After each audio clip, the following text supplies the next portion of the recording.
Seja bem-vindo, você guerreiro, você guerreira de todo o Brasil e de todo mundo, aqui é o canal Raiz Tricolor.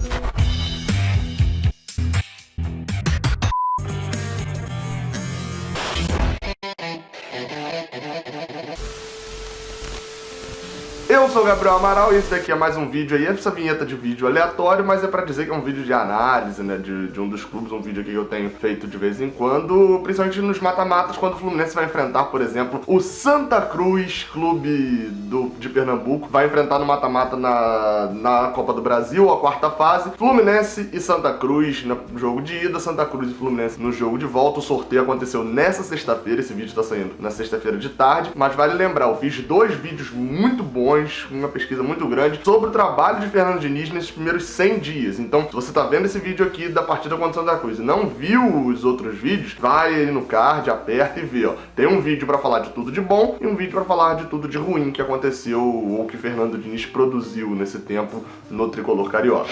Não esquece de deixar seu like aqui embaixo e se inscrever, beleza? Vamos falar agora de Copa do Brasil. O sorteio já foi definido, já definiu o mando de campo também. O Fluminense encara o Santa Cruz e assim, o jogo que vale 2,5 milhões de reais, né, que é a cota de televisão das oitavas de final, caso a gente avance, a gente recebe essa cota. Então valendo 2,5 milhões de reais, é um jogo importantíssimo pra temporada e convenhamos, o Fluminense deu sorte demais nesse sorteio. E é óbvio que eu falo isso daqui sem querer, quem sou eu pra menosprezar o Santa Cruz, mas é fato. Se a gente levar em conta de que, por exemplo, o Vasco e o Corinthians vão para chegar nas oitavas de final, vão ter que vencer dois clubes da Série A no seu caminho, né? O Vasco já eliminou o Avaí e agora pega o Santos, e o Corinthians, que já eliminou o Ceará, agora pega a Chapecoense. Então, o Fluminense poder chegar nas oitavas de final sem enfrentar nenhum clube nem da Série B, é uma vantagem considerável. E se a gente considerar ainda, né, falando do sorteio, da forma como foi sendo o sorteio, né, eles foram sorteando um lado, aí beleza, sorteou todo mundo de um lado, foi sorteando o outro, e na hora de sortear o adversário do Fluminense tinha 4 opções: Chapecoense, Série A; Bahia, Série A; Vasco, Série A e o Santa Cruz. Você não tem ideia do grito que eu dei de comemoração quando a gente pegou o Santa Cruz. É óbvio pra quem tá vendo esse vídeo aqui depois, que de repente a gente até foi eliminado do Santa Cruz, aí seu otário, não era fácil.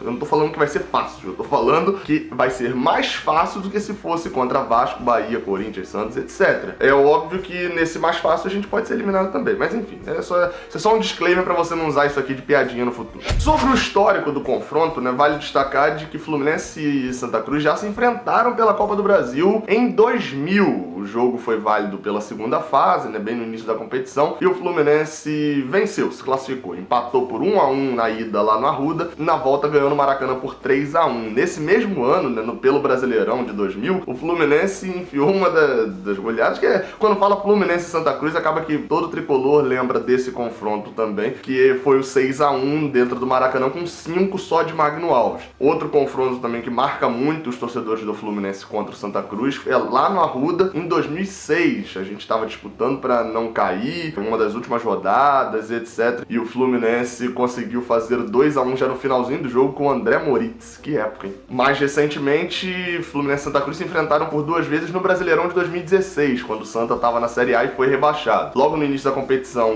em Volta Redonda, os clubes empataram por 2-2 e já no segundo turno o Fluminense venceu lá no Arruda por 1-0, gol de Henrique Dourado. Falando tanto de Arruda, de Volta Redonda, de Maracanã, vale destacar, o Fluminense joga a ida no Maracanã e a volta lá no Arruda. Foi sorteio, né, essa questão do mando de campo. E isso, pra mim, foi a única coisa em que eu fiquei...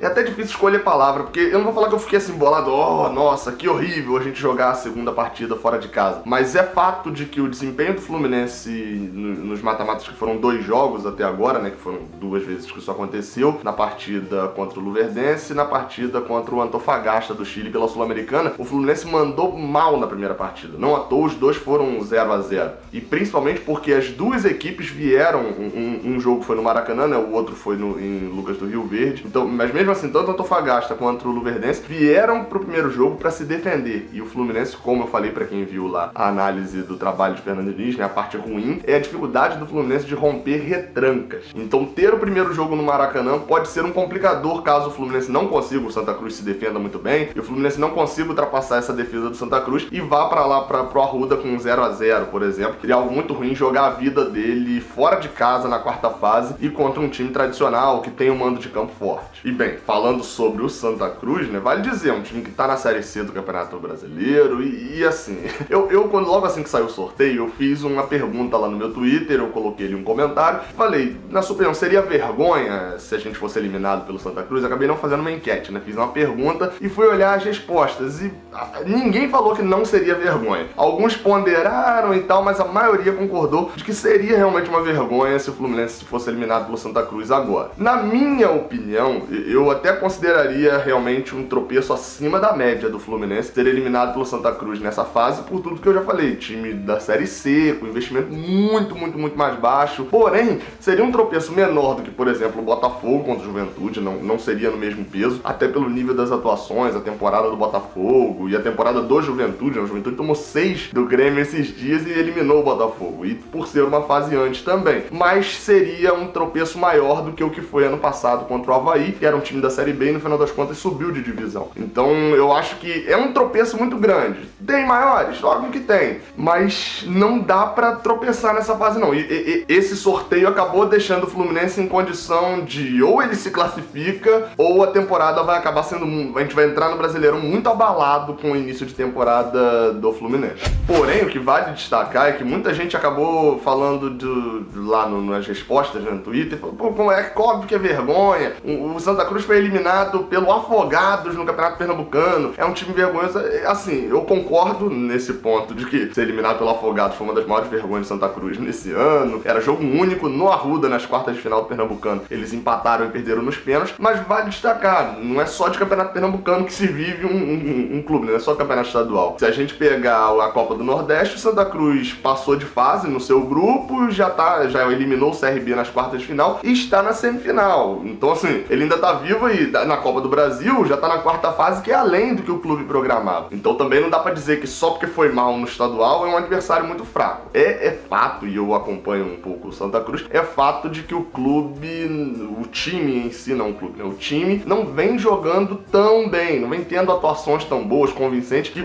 vão condizer, por exemplo, com uma semifinal de Copa do Nordeste e com uma quarta fase de Copa do Brasil. Porém, nos últimos 2 jogos do Santa Cruz foram coisas de destaque, assim, tanto o empate no finalzinho com o CRB dentro de casa e uma classificação nos pênaltis, que deu uma moral ali pra equipe coral, e tanto na última quarta-feira, né, o último confronto antes do jogo entre Fluminense e Santa Cruz pela quarta fase, que foi o jogo de volta da terceira fase, em que o Santa Cruz teve, pra muitos, assim, a melhor atuação dele no ano, vencendo o ABC por 3-0 em casa. Ou seja, fica tudo na dependência. Se ele tá vindo numa crescente e vai manter isso, né, contra o Fluminense, ou se isso foi só um pico, de repente, de futebol da equipe coral e vai voltar ao normal também contra a equipe tricolor do Rio. E se eu falei pico aqui, me lembrou de que eu preciso falar que os 2 maiores destaques do Santa Cruz nesse ano, na verdade um muito destaque, o outro mais recente, é Augusto, um jogador de meia mais ofensivo, e o atacante Pipico, aquele mesmo que jogava no Vasco, que muita gente aqui no Rio até ria, né, por causa do nome, etc, mas vale dizer, é um dos jogadores que faz a diferença total quando tá em campo com o Santa Cruz. É inclusive o artilheiro da equipe na Copa do Brasil com 4 gols. Então,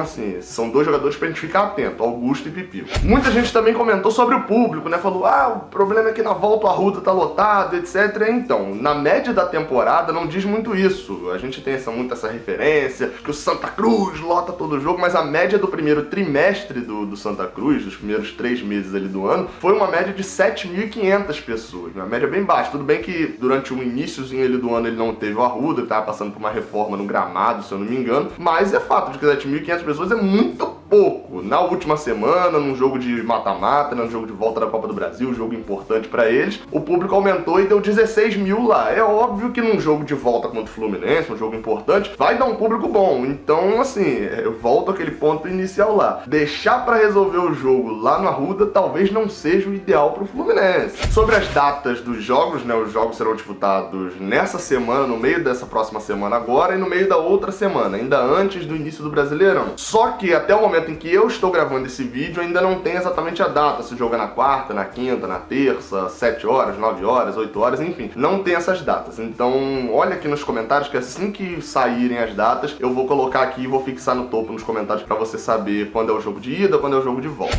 Não deixe de apoiar o Fluminense no jogo de ida contra o Santa Cruz aqui no Maracanã e também não deixe de apoiar o Raiz Tricolor lá no Padrim e participar do grupo do WhatsApp, beleza? Muito obrigado a todos, saudações tricolores, não esqueça do like para dar aquela fortalecida aqui embaixo, até a próxima. Cara, você já viu que aqui do lado tem 2 vídeos que provavelmente você não viu? Esse daqui de cima é o envio mais recente que eu fiz e esse daqui é um vídeo especial que o YouTube separou só pra você. Se você não é inscrito, olha aqui embaixo, aperta no botãozinho aí no escuro do Raiz Tricolor, se inscreve e me dá essa moral, beleza? Muito obrigado por ter assistido até o final e continue apoiando o Raiz Tricolor.